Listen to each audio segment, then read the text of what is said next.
Hola, muy buen día y bienvenidos a esta sesión en donde conversaremos las perspectivas para la inversión y oportunidades en 2024 en el sector de infraestructura en América Latina. Mi nombre es Laura Superno, soy gerente editorial de investigación en BEN Américas.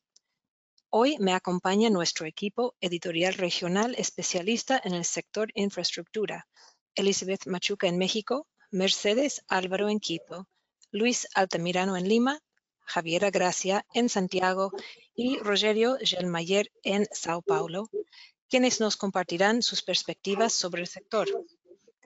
En nuestro reciente informe CAPEX de Infraestructura 2024, disponible en la plataforma de BN Américas, observamos en términos generales que hay mejores condiciones económicas en la región y muchos gobiernos están con ganas de avanzar con concesiones y programas de obras públicas, lo cual da sustento a una perspectiva moderadamente positiva para el sector.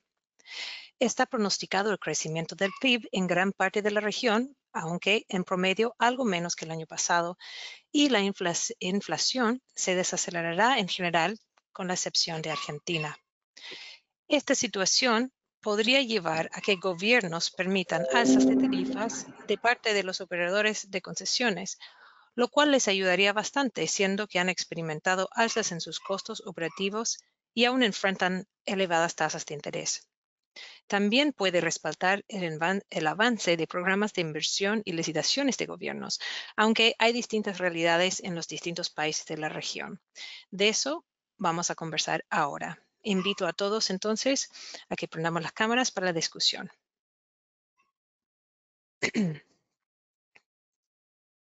Hola a todos, muy buen día y muchas gracias por participar hoy día en esta conversación sobre la infraestructura en América Latina.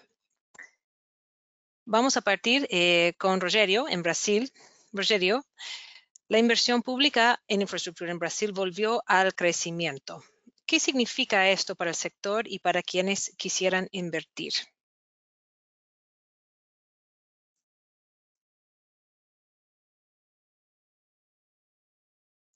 Hola Laura, ¿cómo estás?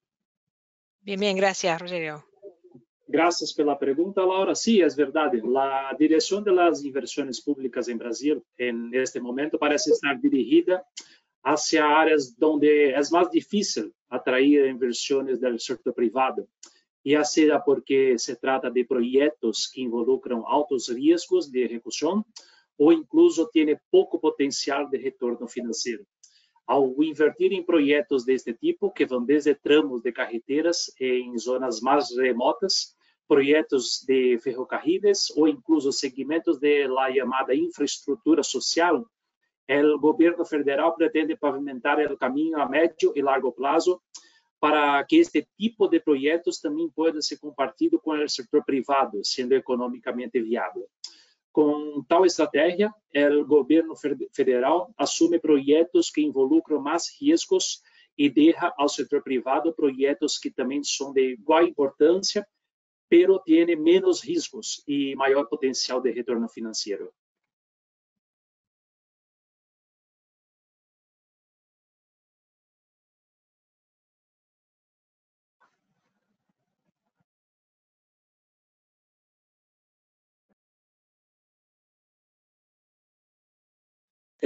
Desculpa, Otra vez. não pode escutar. Vamos a repetir la pregunta, disculpan. Este Rogerio ha ido acompañado de un proceso para dinamizar el área financiera que apoya al sector. ¿Nos podrías hablar, por favor, de este proceso y para dónde va?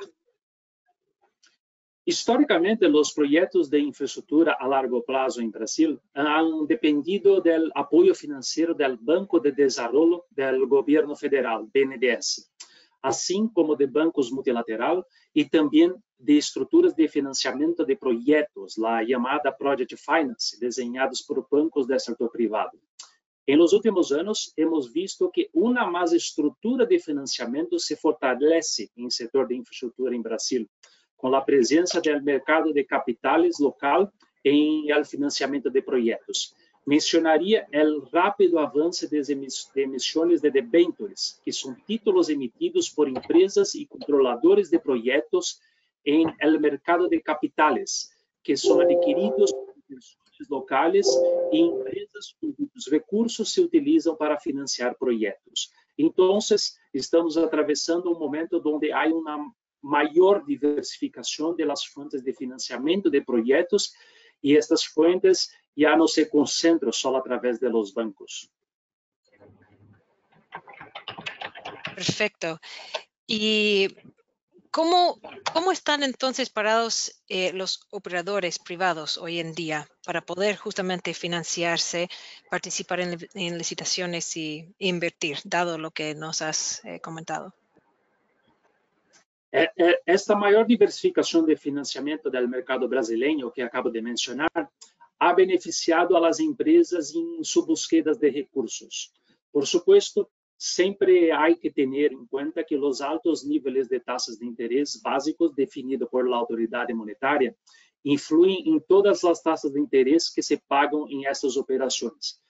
Pero para todas las empresas hoy pueden tener más opciones de financiamiento en el mercado de capitales, reduciendo dependencia del financiamiento a través de los bancos, que históricamente tienen tasas de interés más altas que otros tipos de financiamiento a través del mercado de capitales. Como ejemplo de este escenario, hace días, el operador brasileño de infraestructura, CCR, anunció una operación para recaudar 2.000 millones de dólares para invertir em obras de mejora e ampliação de uma carretera que conecta os estados de São Paulo e Rio de Janeiro. Alrededor del 90% de estes recursos se obtendrão mediante las emisiones de bonos locales, llamados debentures, e solo el 10% será mediante financiamento vía BNDES. Vale, entonces los grandes por lo menos vemos que hay interés, tienen capacidad de levantar fondos y quizás también a mejor condiciones, ¿no? Que hace un pequeño tiempo atrás. Perfecto, Rogerio, muchísimas gracias. Pasaremos entonces a Elizabeth en México. Elizabeth, en el último año aproximadamente ha ocurrido un freno o un poco más de lentitud, ¿no es cierto?, en cuanto a nuevos proyectos públicos y en licitaciones. Durante este tiempo, el gobierno ha trabajado en completar los grandes proyectos que ya estaban en construcción. ¿Qué se espera para el resto de este año en términos de inversión y avances en estos grandes proyectos? Muy buen día, Laura. Pues sí, durante el gobierno de Andrés Manuel López Obrador, el sector infraestructura mexicano dependió mucho de los proyectos financiados con recursos del Estado debido a su desconfianza en los esquemas que involucran a privados como las APP. Ahora bien, durante años anteriores, el auge que se registró en el sector construcción se basó en gran parte en toda esta inversión destinada por López Obrador a grandes obras de infraestructura. Llámese el Tren Maya, el Aeropuerto Internacional Felipe Ángeles, el Tren Interurbano, México-Toluca, entre otros. Esta gran inversión que hizo la administración saliente bajó en el último año como consecuencia de que López Obrador ya está terminando e inaugurando proyectos y algunos como el AIFA que están terminados e incluso ya en operación. Debido a que el sector construcción fue altamente dependiente de estos proyectos, estos representan una gran influencia en los estados financieros de las empresas constructoras, en especial en aquellos con varios o grandes contratos como Infra, Carso e ICA, cuya situación puede ser consultada en el reporte de CAPEX con más detalle. A pesar de todo, hay proyectos que falta por concluir y, bueno, el presidente asegura que todos van a quedar terminados durante su gobierno, pero especialistas han confirmado a Benaméricas que van a quedar muchos cabos por atar. Otra cuestión es la carga fiscal que van a representar estas obras para la administración de Claudia Sheinbaum, y es que López Obrador aseguró que estos proyectos serán autosostenibles a largo plazo, por lo que el gobierno no tendría que invertir un solo centavo en su funcionamiento. Sin embargo, este escenario no será factible a corto o mediano plazo, debido a que algunos no han llegado a la capacidad esperada. Bueno, y también otra pregunta es, dependerá en gran medida todo de cómo sean encauzados estos proyectos durante la administración de Claudia Sheinbaum con planes integrales y realistas. Mientras tanto, pues la operación tendrá que ser auspiciada por el Estado, lo cual representará una carga fiscal para el erario con estimaciones de inversión que aún no conocemos. Si a la operación de estos proyectos sumamos otras cosas como los programas sociales y los apoyos económicos que fueron impulsados en este sexenio, se entiende que Claudia Sheinbaum tendrá un inicio de administración con finanzas más comprometidas de lo deseable. Perfecto, muchas gracias. Y ahora que efectivamente sabemos que Sheinbaum ha ganado, ¿no es cierto? Viene también del partido de López Obrador, va a asumir en octubre. ¿Qué se espera de ella en cuanto a su política hacia la inversión en infraestructura y cómo abordará justamente los problemas de presupuesto y quizás más licitaciones, ¿no es cierto? Nuevos proyectos. Hay un par de cosas que creo son importantes destacar. La primera es que desde su campaña Sheinbaum dijo que ella planea continuar con la política de Andrés Manuel López Obrador de privilegiar la obra pública, lo cual no es tan buena noticia para las pequeñas y medianas empresas de la construcción. A pesar de todo esto, Sheinbaum ha dado a entender que en algunos de sus discursos que está abierta a revisar el papel del ejército en la infraestructura, es decir, que podría discutir la remoción del ejército de las empresas estatales que manejan proyectos como el Tren Maya, lo cual sería una buena noticia para el sector, además de que habría menos opacidad en el uso y manejo de estos activos. La segunda cosa es que Claudia Sheinbaum ganó con una ventaja de casi 2 votos a 1 a la candidata de la coalición opositora, Xochitl Gálvez. Es decir, Sheinbaum obtuvo 33 millones de votos, mientras que Gálvez obtuvo 15. Eso fue más de lo que López Obrador incluso obtuvo en las elecciones de 2018 y es una ventaja que pocos esperaban. Con esta legitimidad y con una mayoría aplastante en el Congreso para su partido, quizá pueda impulsar reformas que ella considere necesarias. Esto por una parte es desconcertante debido a que las reformas constitucionales pasarán sin mayor problema, pero por la otra, pues su administración tiene una buena oportunidad para hacer cosas relevantes en el campo de la infraestructura y de impulsar proyectos que respondan a las necesidades reales, como por ejemplo los hidráulicos que son necesarios debido al estrés hídrico que enfrenta el país. Quedan todavía muchas interrogantes y expectativas de aquellos que esperan que modifique o de marcha atrás algunas de las formas o proyectos de López Obrador. Sin embargo, esto no parece probable porque en ellos se han invertido miles de millones de dólares. Y si algo nos enseñó la cancelación del nuevo aeropuerto de la Ciudad de México es que estos procesos cuestan. La pregunta con Sheinbaum es si podrá levantar estos proyectos y hacerlos despegar y al mismo tiempo producir un plan de infraestructura de largo alcance.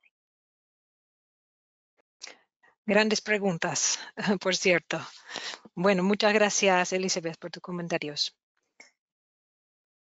Pasaremos entonces a Chile. Vamos a hablar con Javiera. Javi, en Chile se ralentizó un poco el sector de infraestructura cuando tomó el mando el presidente Gabriel Boric en 2022 y particularmente se frenó el programa de licitaciones, pero ya este año ha empezado a haber más actividad. ¿Cómo está avanzando el programa de licitaciones en Chile ahora y qué podemos esperar en este sentido para el resto del año? Hola, Laura, muchas gracias. Bueno, demora los programas de licitaciones en Chile no son nada nuevo, lo ha habido siempre en administraciones pasadas, pero el caso de Boric es particularmente dramático porque no hubo licitaciones nuevas de concesiones por más de un año después de que Boric asumió la presidencia. Y al mismo tiempo se estaban atrasando las aperturas de licitaciones que se lanzaron incluso antes de ese cambio de mando en marzo de 2022.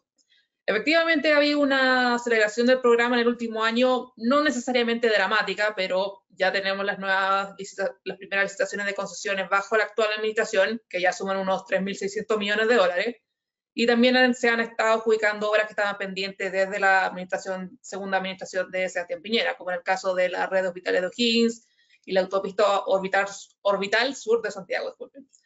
Actualmente el Ministerio de Obras Públicas tiene 9 licitaciones de concesiones vigentes, alrededor de unos 5.800 millones de dólares, y en lo que es cartera futuro hay 43 proyectos por casi 18.000 millones de dólares que son para los próximos 4 años. Ahora, fuera del sistema de concesiones, la agenda incluye unos 680 proyectos por un total de 2.300 millones de dólares este año. Ahora, esto también incluye contratos que son consultorías y estudios, no necesariamente son todos trabajos físicos. Actualmente en lo que es ejecución, la Dirección de Planeamiento del MOP, el Ministerio de Obras Públicas, solo tiene números de ejecución hasta abril. Y de acuerdo con esto, en los 4 primeros meses de este año se ejecutó un 21% del presupuesto asignado al ministerio, que equivale a casi 800 millones de dólares, aunque obviamente el presupuesto incluye mucho más que licitaciones. Ahora, es altamente posible que la agenda sufra otros retrasos. Ninguna administración de Chile ha sido su cronograma de licitación al 100% hasta donde sé. Perfecto. Bueno, ahí vamos a ver cómo les va.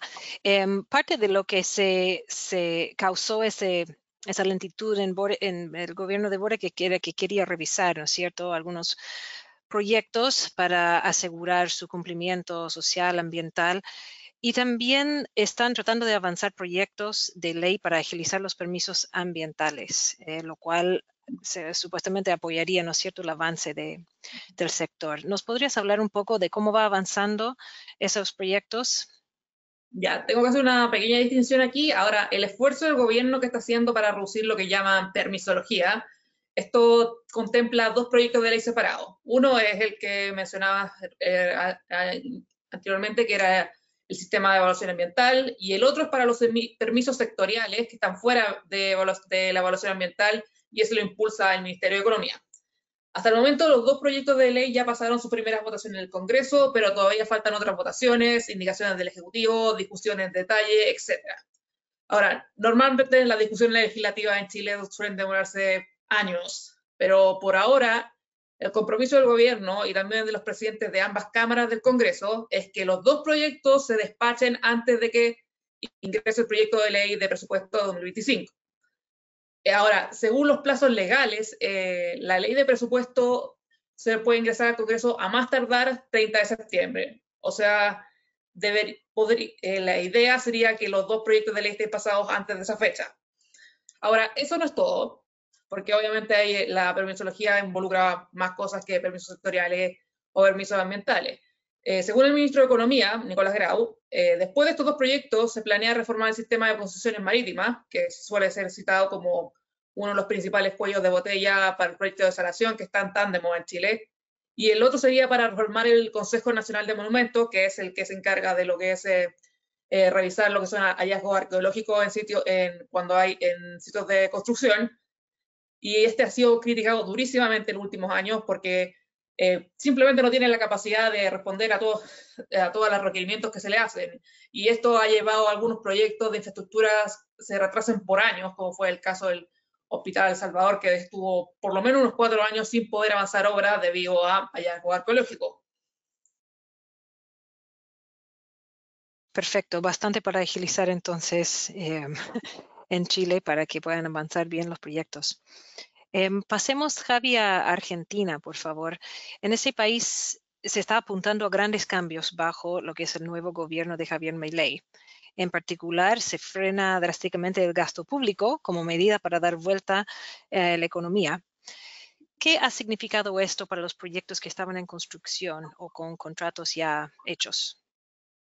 Ya, mira, voy a parafrasear al presidente de la Cámara de la Construcción de Argentina, Gustavo Weiss. Según él, la crisis en que está el sector actualmente es peor que la de 2001, más que nada porque ahora el choque está afectando a muchas más empresas, hay muchos más trabajadores que estarían en riesgo. Mira, la decisión que se tomó desde el gobierno federal fue dejar de financiar obra pública por completo.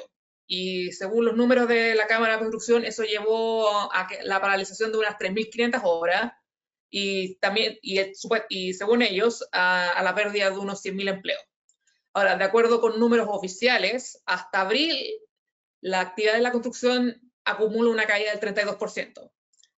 En ese sentido, se abrió como un frente entre el gobierno federal, liderado por el presidente Javier Milei, y los gobernadores provinciales, que defendían en buena manera del financiamiento federal para avanzar obras públicas en sus territorios, porque lo que tenían anteriormente era un esquema que Nación, o el gobierno federal, financiaba la mayoría de la obra, pero también había contribución por parte de los gobiernos provinciales. Y los gobernadores provinciales obviamente quieren reactivar aunque sea parte de eso, y de hecho eso fue parte de las negociaciones para la famosa ley de bases que está impulsando Milei. Y hasta el momento se han llegado a algunos acuerdos para que reactivar ciertos proyectos que ya estén considerablemente avanzados. En algún momento se habló de que se iban a hacer los proyectos con más de 80% de avance. No hay como confirmación oficial al respecto, pero al final del día Milei necesita el apoyo de los gobernadores porque ellos también pueden influir un poco cómo votan los legisladores en el Congreso.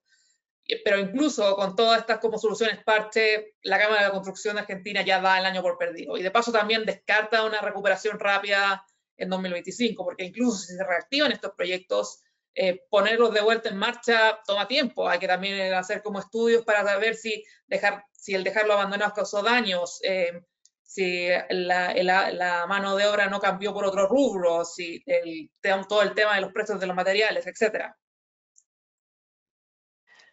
Claro. Javi, también Milei en algún momento dijo que quería privatizar todo lo que podía privatizar, todo lo que era posible lo iba a privatizar. ¿Cómo ha avanzado este programa de privatizaciones de empresas públicas, particularmente en lo que se refiere al sector de infraestructuras? Ya, todo lo que tenga que ver con privatizaciones y acciones similares depende de lo que pase con la ley de bases, que técnicamente está aprobada en el Senado, pero ahora pasa por la discusión en específico, tiene que volver a revisión por la Cámara de Diputados, etc. Y ese texto ya ha pasado por muchas modificaciones en su paso por el Congreso, al punto de que varias de estas agencias de infraestructura ya no figuran en la lista de privatizaciones. Y eso incluye agencias como la empresa de agua de Buenos Aires, AISA, Correo Argentino, Belgrano Cargas y Logística, la empresa de carreteras Corredores Viales y la corredora de trenes metropolitanos SOFCE. En lugar de estar sujeta a privatización, estas serían vendidas de forma parcial o serían operadas vía concesión.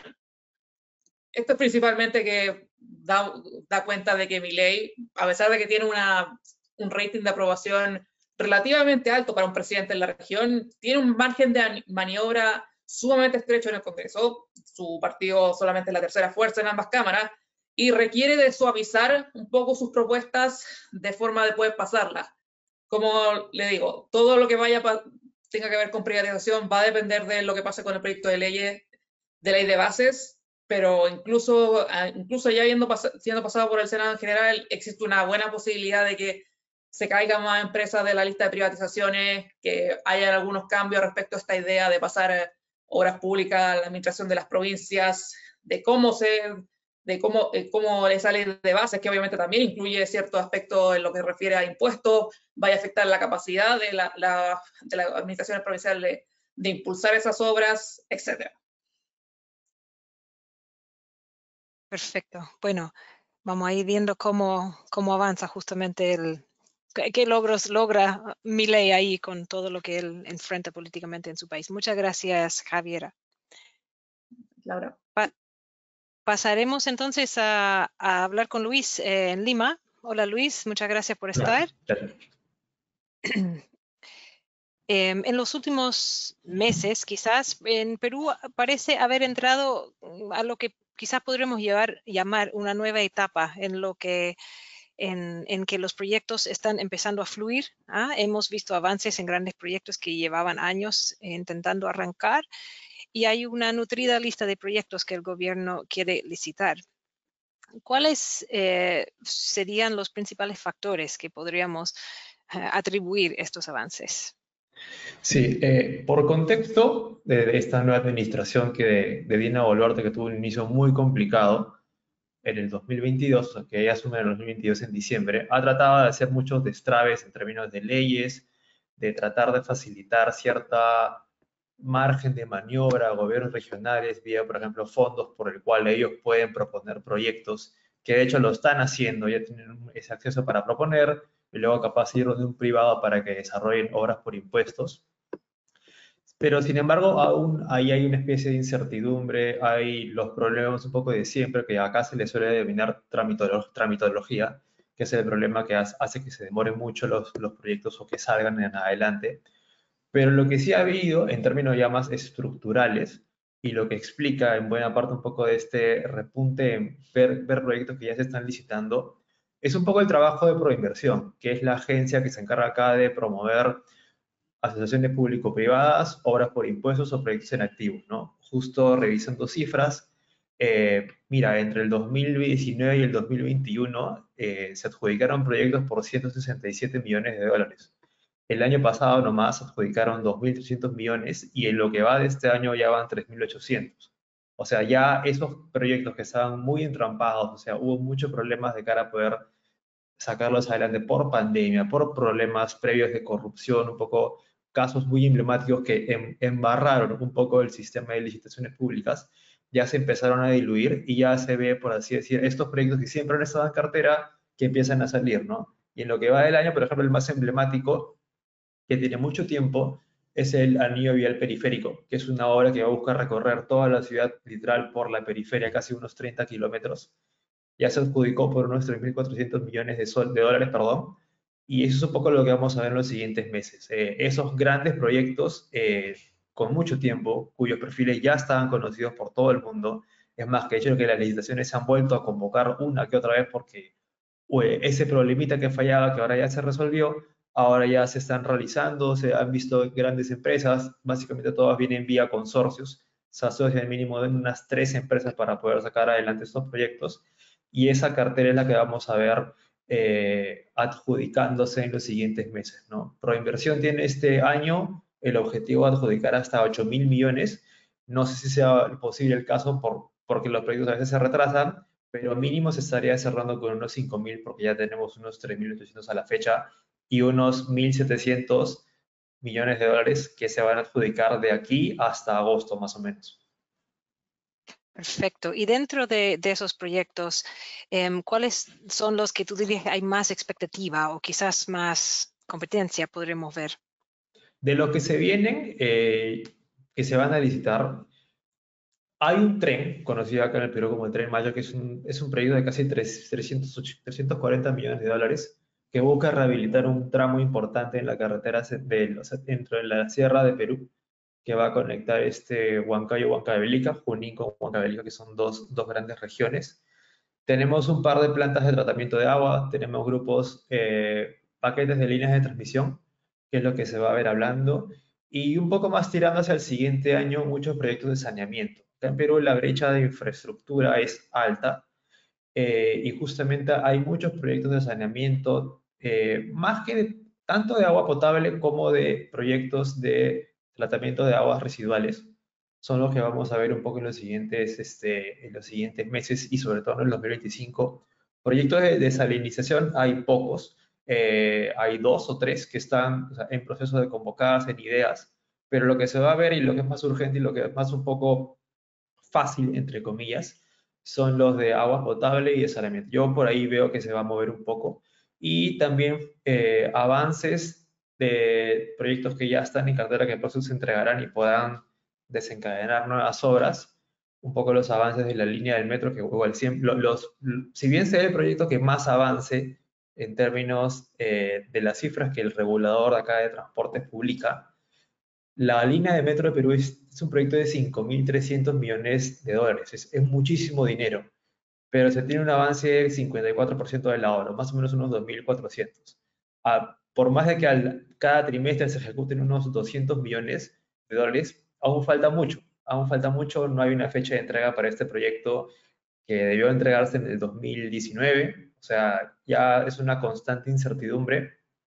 Pero vemos otros rubros, por ejemplo, como el portuario, que va a tener un buen dinamismo y eso puede que traiga consigo nuevas obras, proyectos de obras y ideas que ya vemos que se están cocinando, sobre todo por el puerto de Chancay. Es un puerto muy importante que se está realizando acá al norte de Perú que está avanzando muy bien y eso va a desencadenar en futuras inversiones. De acuerdo, perfecto. Y con toda la como actividad nueva que estamos viendo, los proyectos que ya vienen un poco más activados o más preparados para ser licitados, ¿cómo se siente el interés del sector privado en participar en este programa de licitaciones? Es un poco mejor que frente a años pasados. Claramente es el ejemplo de Proinversión. Además de estar evidenciando que están adjudicando los proyectos, son mucho más comunicativos en términos de, uno, contacto con la prensa, que eso es muy importante, que no solía ser su prioridad. Da a entender y convocan a muchas más empresas a paneles de discusión, a presentar los proyectos, tanto a nivel estatal como a nivel regional, ¿no? Por así decir, ese querer presentar los proyectos hasta nivel distrital por cada región no se había hecho tanto así, ¿no? y esa transparencia un poco ya le está usando más al sector privado de cara a conocer todo lo que se puede ofertar, ¿no? Eso sí es importante. Estructuralmente siempre van a estar los problemas de que los contratos se mantengan, también va a depender de lo que se firme. Y ahorita ha generado un poquito de ruido, por ejemplo, ciertos altibajos en proyectos grandes, ¿no? De hecho, recapitulando un poco, la línea 2 del metro corre cierto riesgo de que se paralice nuevamente por una falta de permisos. Tenemos en Cusco un aeropuerto muy importante que es Chinchero, que también estaba enfrentando ciertos problemas por el avance que presentaba el consorcio versus lo que estaba pidiendo el ministerio, que es por así un poco lo de siempre que desanima estas grandes obras de si la vamos a ver o no. Pero un poco más saliendo de esto, estos nuevos proyectos, estos proyectos que ya por fin han madurado, que no tenían tanto arrastre de problemas como estos otros, si hay una mayor aceptación, hay un mayor interés por parte de las empresas en ir. La misma agencia, por ejemplo, por inversión, y a veces el MTC tienen reuniones uno a uno con empresas directamente, estoy hablando de grandes transnacionales, para justamente ver qué quieren hacer, cuánto han invertido, más o menos qué están planificando, ¿no? Y por último, ahí justamente como un buen ejemplo, el rubro portuario, lo que va a ser Chancay, de por sí ya trae mucha expectativa, ¿no? Se ha comunicado acá y se ha visto empresas tanto ecuatorianas, tanto de Bolivia, que se están acercando a Perú, porque justamente Chancay va a ser la puerta directa, va a ser el puerto que va a conectar Perú con China de manera directa, ¿no? Eso es muy importante para nosotros porque, uno, China es nuestro socio comercial más grande en términos de volumen por nuestras exportaciones de cobre. Y, por ejemplo, una de las grandes ideas que se quiere hacer en conjunto con Brasil es la realización de un tren bioceánico para que todo lo que sale por Brasil salga por Perú y no tenga que hacer, por así decir, un laberinto para eventualmente llegar a Argentina, ¿no? Y de lo que tengo entendido, se ahorran más o menos unos 10 días útiles de transporte. O sea, esa puerta de entrada a un mercado tan grande como es el chino genera mucha expectativa tanto de empresas de querer establecerse acá y justamente del desarrollo de una futura infraestructura.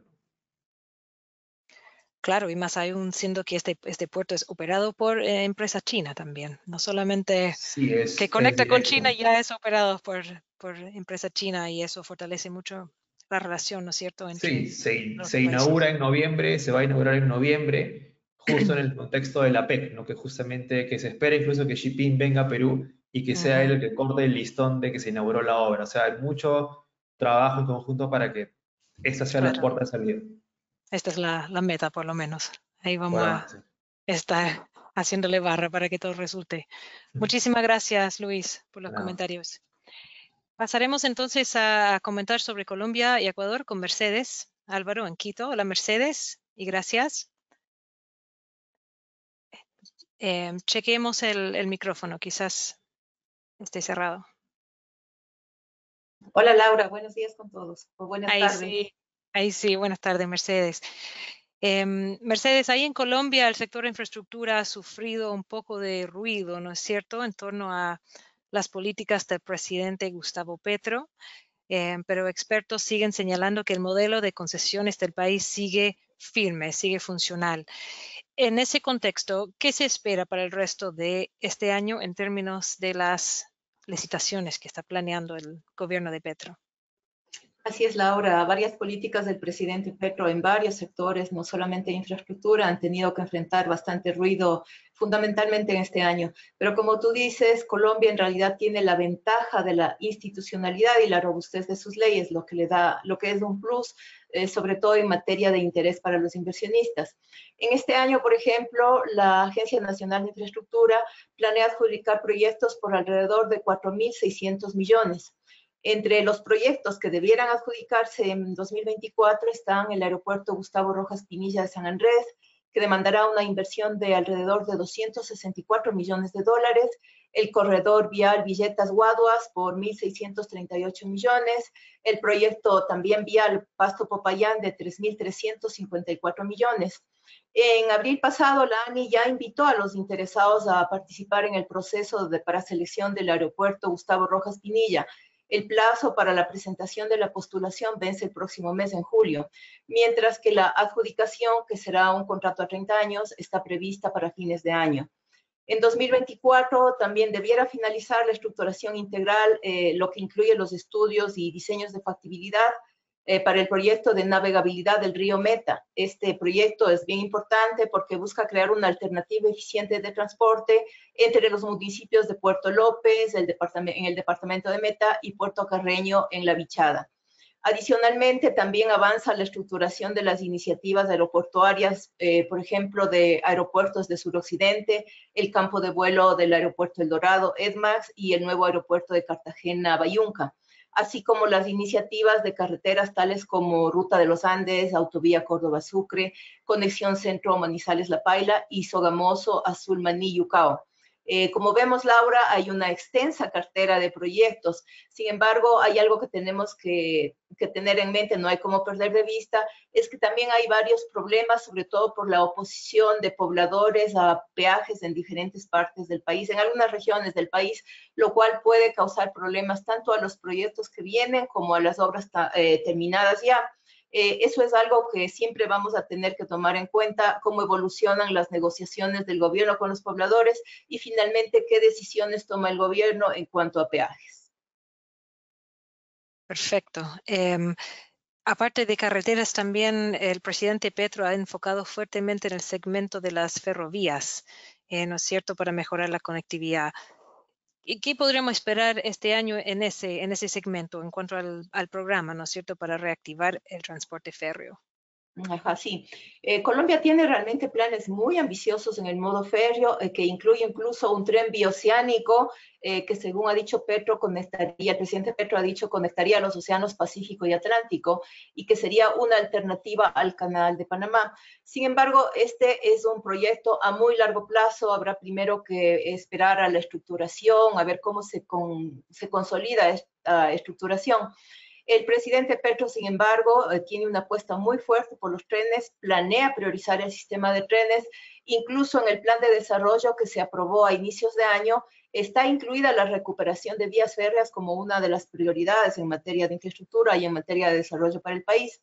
Recientemente el gobierno de Gustavo Petro dio luz verde para el avance de algunos proyectos ferroviarios mediante un decreto que emitieron los ministerios de Ambiente y Transporte. Este decreto permite destrabar proyectos como el tren de cercanías de alrededor de 500 millones, que es del Regiotran de Occidente. Este dictamen, incluido en el decreto, exceptúa a las iniciativas del trámite de obtención de licencia ambiental, pero aplica solamente a transporte ferroviario que utilice energías limpias, especialmente trenes eléctricos. Que se conecte a sistemas de transporte masivo en áreas urbanas y que vaya por corredores férreos que ya existen. Con esto se van a beneficiar algunas iniciativas como por ejemplo el Regiotran del Norte, el Tren del Río e incluso el Tren del Valle, así como otros proyectos en Medellín, en Cali, en la Sabana de Bogotá que cumplan con estos requisitos que hemos mencionado. Pero ya hablando de temas un poco más concretos para este 2024, lo que se espera en materia de trenes específicamente es la adjudicación del APP La Dorada Chiriguaná, que tendrá un costo de alrededor de 676 millones más o menos y que cubre alrededor de 500 kilómetros. La Dorada Chiriguaná es considerada por el gobierno de Petro y por los especialistas en infraestructura como la columna vertebral de la reactivación de trenes en Colombia. En noviembre también debería terminar la consultoría en la que se sugerirá la forma más adecuada de concretar la conexión férrea entre Bogotá y el corredor férreo central. Esto en materia de trenes. Perfecto, muchas gracias. Pasemos a comentar un poquito la situación en Ecuador. En ese país, la situación política ha frenado muchísimo el sector infraestructura. Cuéntanos, Mercedes, por favor, ¿cuáles son los puntos más importantes para entender esta situación y si hay algunas luces para actividad o avances este año?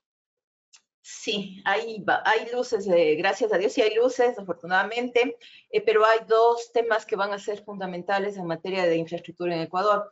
Por un lado, la guerra interna que declaró el gobierno de Daniel Noboa contra las pandillas del narcotráfico y del crimen organizado, pues esto va a demandar y está demandando ya una gran cantidad de recursos. Y el otro asunto son las complejas coyunturas políticas del país. Estos dos aspectos difícilmente permitirán que este año se vean importantes procesos licitatorios para obras de infraestructura, hay varios proyectos que se han venido dilatando justamente por estas situaciones. Y un elemento adicional y muy importante que hay que tener en cuenta es que en febrero del próximo año habrá elecciones presidenciales y legislativas, porque el periodo del presidente Daniel Noboa, que está únicamente completando el periodo del expresidente Guillermo Lasso, que salió anticipadamente, el periodo del presidente Daniel Noboa, decía, terminará en mayo próximo.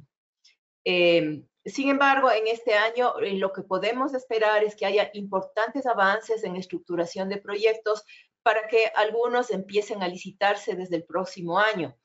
La Secretaría de Asociaciones Público-Privadas tiene previsto firmar ya en las próximas semanas un acuerdo con la Corporación Financiera Internacional para estructurar lo que serán los 3 primeros proyectos viales de la cartera de APP que deberían comenzar a salir el próximo año. Estos son las autopistas Manta-Quevedo, Montecristi-La Cadena y Pifo-Ie de Baeza. Hasta fines de año, el gobierno también se propone avanzar, no solo avanzar en esa estructuración, sino que aspira a uno de estos 3 proyectos que pudiera ser la vía Manta-Quevedo, que ya tiene, igual la Pifo-Ie de Baeza, ya tienen estudios de prefactibilidad, serían las primeras en entrar a licitación. La Secretaría de Asociaciones Público-Privadas aspira incluso a comenzar la licitación en diciembre, aunque tomando en cuenta los tiempos, creo que sería más realista pensar en que saldrá a inicios en el primer trimestre del próximo año.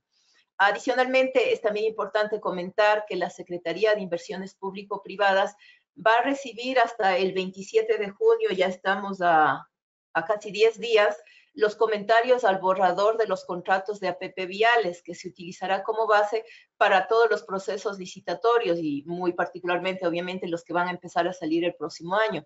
El borrador tuvo la asesoría y financiamiento del Banco de Desarrollo de América Latina, CAP, y se basa en los contratos de infraestructura de quinta generación de Colombia.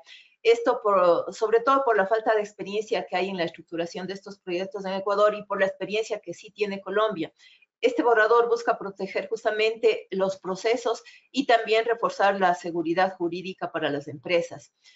Una vez que ya todas las observaciones se hayan receptado de todos los sectores que tienen que ver con el sector de infraestructura, el modelo de contrato también se va a entregar a los estructuradores de proyectos para que den comentarios y puedan sugerir posibles ajustes, lo cual es importante porque van a tener una visión más clara para los proyectos que van a salir.